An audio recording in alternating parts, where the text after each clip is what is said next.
Hai Rara, Hai Adam, ada apa?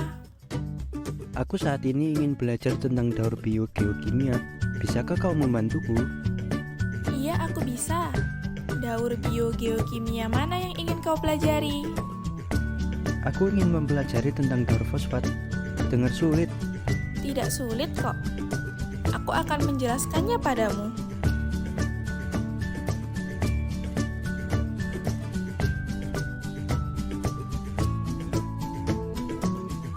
Sebelum itu, apa sih daur biogeokimia itu?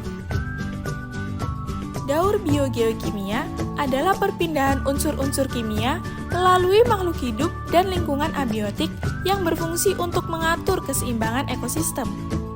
Sementara, daur fosfor merupakan suatu proses perubahan fosfat anorganik menjadi fosfat organik yang kembali lagi menjadi anorganik secara terus-menerus tanpa jeda waktu.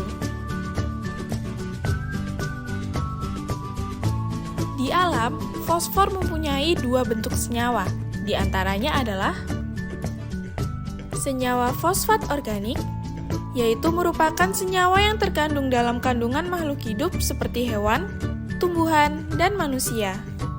Yang kedua adalah senyawa fosfat anorganik, yaitu senyawa fosfat yang dapat ditemukan di suatu lingkungan seperti air, tanah, dan batu.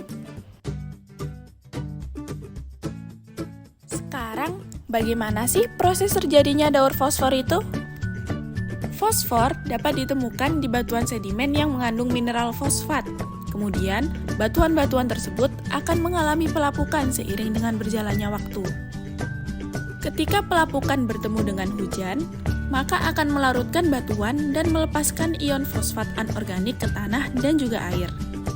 Kemudian, siklus fosfor melewati bagian biotik, yang mana senyawa fosfat dalam air dan tanah akan diserap oleh tanaman.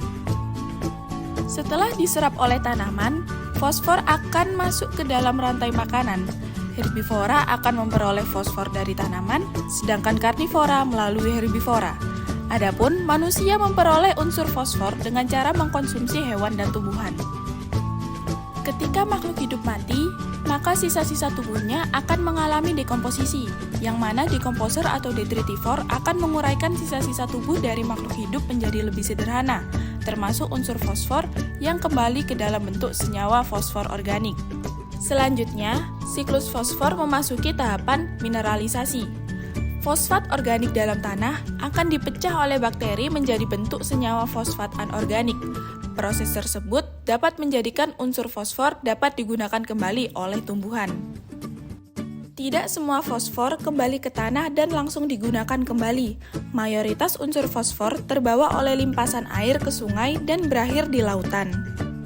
Unsur fosfor yang terbawa air ataupun sisa organisme hidup yang tenggelam akan membentuk lapisan sedimen yang mengandung fosfor. Lapisan sedimen yang mengandung fosfor ada di dasar lautan dan memerlukan proses geologis berupa pengangkatan untuk dapat kembali ke daratan. Proses geologis tersebut memerlukan waktu yang lama, sehingga unsur fosfor rata-rata berada di dasar laut selama 20-100.000 tahun. Setelah itu, proses tersebut akan terulang secara terus-menerus membentuk daur fosfor. Itulah tadi penjelasan mengenai daur fosfor. Mudah kan? Terima kasih atas perhatiannya. See you!